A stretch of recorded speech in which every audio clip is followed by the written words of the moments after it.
were there any messages that she was always like, go Oh, Pauline, like, don't let them. absolutely.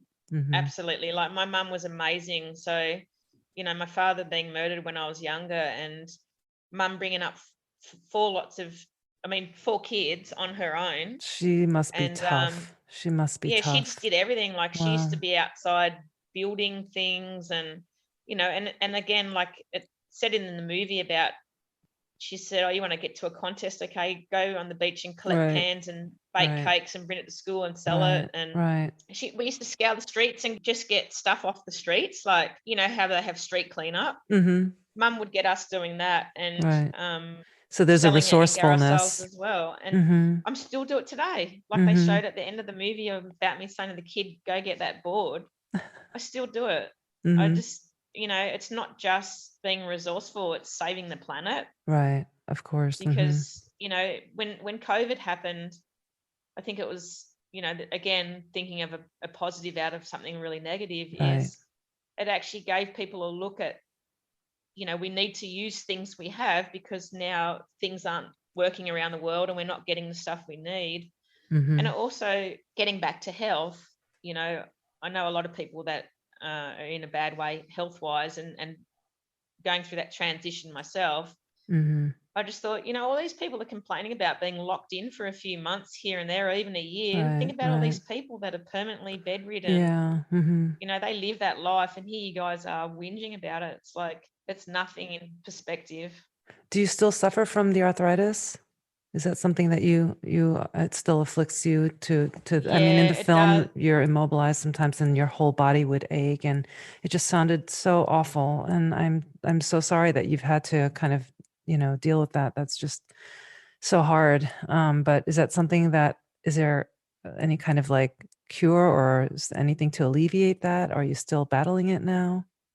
Or at Well, least to that I extent? unfortunately got diagnosed with another rare autoimmune called pemphigus vulgaris, and Mhm. that's, believe it or not, way worse than arthritis. Oh But the God. same medicine that I used for that helps with the arthritis, Oh, thank okay. God, because I couldn't Mm-hmm. imagine having both at the same time. Right, right. But yeah, I'm learning different ways of pain management but Mm, at the moment, in the last 10 days, I've gotten off steroids, mm-hmm. and yeah, I'm doing a lot better. I'm not in pain Wow. now, so that's It's the main thing. what's so amazing to me, and I think you are just so incredible, Pauline. I'm so honored to be talking to you right now, and to hear your stories. And thank you so much for sharing that with me and to our audiences in New York.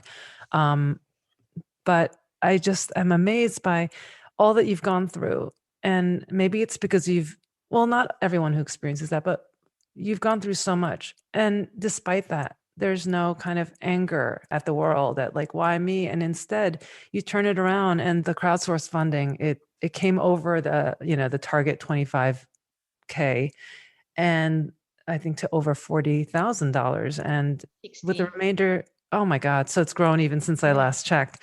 So, and then the remainder you've given to charity, which is incredible. And you do work for breast cancer, and like, it just doesn't end. Your generosity and your kindness and thinking of others, that is really spectacular. And then I feel like not everyone would have that outcome. I think people sometimes would be very angry, why me? And just have a No, very I different feel disposition of I feel life. good I feel good to inspire others. Mhm. It makes me feel really good to inspire others and know that you can make change, and that's what drives me. And yeah, I have a Mhm. challenge with it, but even I made my own pemphigus vulgaris webpage on Facebook, and got a lady who's 95 years old get on there and ask questions because she's been diagnosed with the same illness. It's just nice to know that you Oh, can help others. And right. sometimes I think, why me? And then I think, well, once I start feeling better, I'm like, it was why me, because I'm meant to be a voice for people. Mm, And so that's mhm. how I feel Oh, about it. yeah, it's I think your voice is very authentic in that way, and I think that's just incredible, really incredible. And I have no doubt that a lot of people their lives are being improved by your presence, you as a role model, and all the ways in which you contribute back. Actually, I wanted to ask you one thing because, and you don't have to, we can cut this out if you don't want to talk about it, but I wanted to talk about your father. Mhm. Because, my father was also a taxi driver, New York City hard streets of the 70s. And he, he once was, attacked with a knife and like that, so kind of like my worst fear would be that some fatality would happen, and that happened to you. And that really just really hurt my heart to know that that happened to you. If it's okay with you, and we don't have to talk about it, I just wanted to know like what that moment was like for you in your life, like your relationship to your father. And is there anything about who he was that you would love to be remembered in terms of your legacy, like what you might have learned from him? Not really. Like, I was so young that I didn't really know my father, and my father was making my mum cry a lot. So, and then Wow. she said to me, that if your father was alive, you would never have been a surfer. Wow. So it's, and I mean, you don't wish anyone to be killed, of Right. course, but Right. and what my mum told me and the kind of person he was, Mm. as a father, I was probably better off without him. So I'm assuming he kind of perpetuated these kind of old school values of a woman's place and Totally. male Absolutely. domination. Yeah. Yeah. Wow. It's interesting because in my household, usually that's kind of like the stereotype of maybe an Asian, family. But my dad was actually the one who really taught me to be strong and self-sufficient and like take no shit from people. And because of like, he loved Right. his daughter, and Yeah. See, I was too young. I was too young to know my dad. Like, mhm. but the stories that my mum said, he just seemed like he wasn't a nice guy. Like she said, he used to come home smelling like perfume because Oh, he'd been with other women, and right. Yeah. she I mean, I never. can't say my dad So was a this saint, but at least is where for me, he was really good. yeah, but this is where I find my mum inspiring more so, because Mhm. she said that he would never bring enough money home to feed like four Oh, kids, mhm. and so she was forever like filling up the cupboards whenever she could. Right. And then she said she ended up getting a taxi license. She bought a taxi license, and she said she kept it secret from him because Wow. he was already never giving enough money, and she said Wow. she wouldn't have survived without it. And so these little stories that she told me made me again a stronger person. I'm She like, was a taxi driver as well? no, she owned the license. So basically, you get a certain amount of money a month Mhm. when you own a license, because the taxi drivers have to pay the person who owns the license. Okay. So she basically licensed another driver. Yeah, I'm not sure exactly how it worked perfectly, but I know that she just owned a license, and my dad didn't know anything about it. And yeah, she was getting money from She's that. amazing. She really is amazing. Yeah, She's a story in her own right, it sounds like. totally. So, seeing the women getting this kind of equal pay when that was announced, I read somewhere that it was very emotional for you when you heard that for the first time. What went through your like mind and your heart, and what did it feel like? Like a real big, big happy cry. Like Mm, just so, so happy, because I really didn't think it would happen in my mhm, lifetime. mhm. And it was just sort of really out of the blue. Right, it really did feel Like like it that. wasn't going up a little bit and a little bit and a little Yeah, bit. It just all of a sudden went to equal pay. So right. We didn't even I, know it was on the table as something that was happening, and yeah, it did really feel but the like that. nice thing is there's a part that I drive. I was living in Ocean Shores, or I was driving from Ocean Shores at the time, Hmm. and driving over the hill, and there's this really gorgeous mountain view. Hmm. And for some reason, that's always been my happy place, where I just scream. It's so beautiful, Uh-huh. and that's where I heard it on the radio. Uh-huh. And so like Amazing. that's like an extra special place for me now. Oh, But I wow. think, like Rochelle said in the movie, I really do believe when all the girls heard it, when wherever we were in the world, Mm-hmm. everyone stopped and had a bit of a cry, because Wow. Mm, for that to happen, mm, and it's really really awesome that this movie was made to show them, because mm-hmm. I remember Carissa Moore a few times.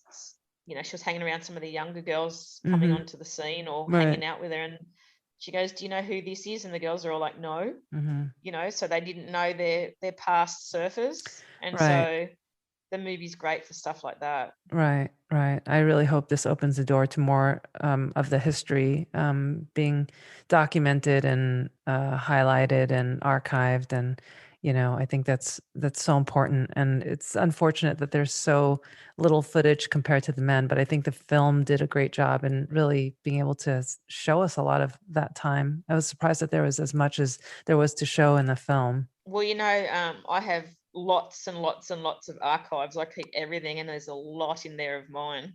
Whoa. It Yeah, sounds like there's a film waiting to happen about you. yeah, and there was like even the girls, the Smith twins, the bit of filming in there is there. So a lot of the older stuff is either stuff I've collected that was on TV or some of my own stuff. Right. But like even the videos of Lisa Anderson, the interviews, that's that was actually us, me and Jenny Gill were being silly because we weren't getting any TV coverage. We started interviewing each other and making jokes about it. Amazing.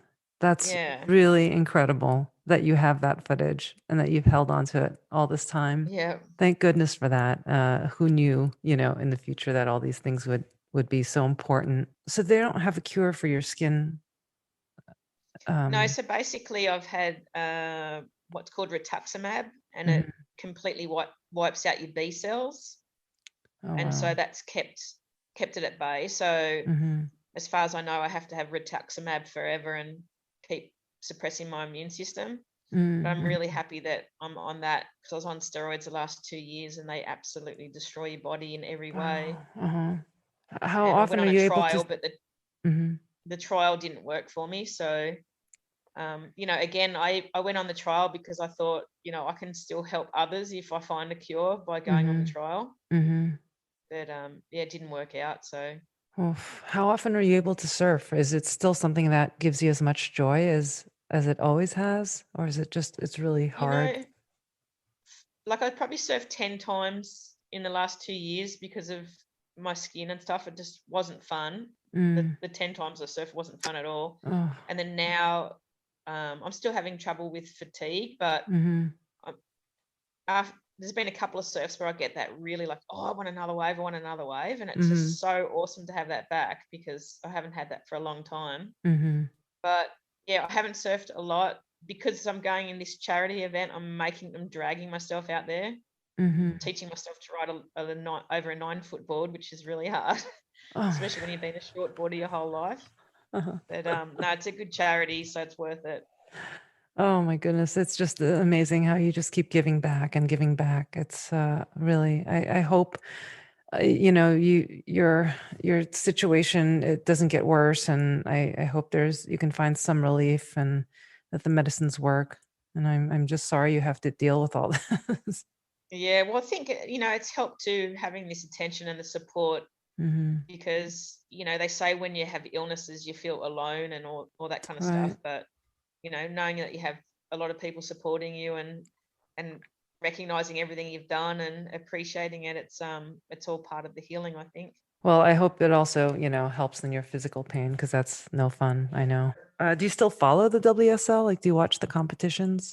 Yeah, in the last probably 8 months, I've gotten right into watching it again, because I just started seeing all these amazing, magical new maneuvers. And now the latest girl I can't stop watching is Sierra Kerr. She is incredible. She's doing all those maneuvers. Like, this really makes my heart sing, because I always said that girls will be as good as the guys if we got supported the same. I believe it. And she's a perfect prodigy. Like, her dad putting everything into her that they did to the guys, and look. So the evolution of the just the skill level and professional surfing in general for the women has been astounding. I mean, when you think about the acceleration, it's like it's not even every generation now. It's like every quarter generation, it just gets better and better. These girls are just, from such a young age, they have their heroes. Totally.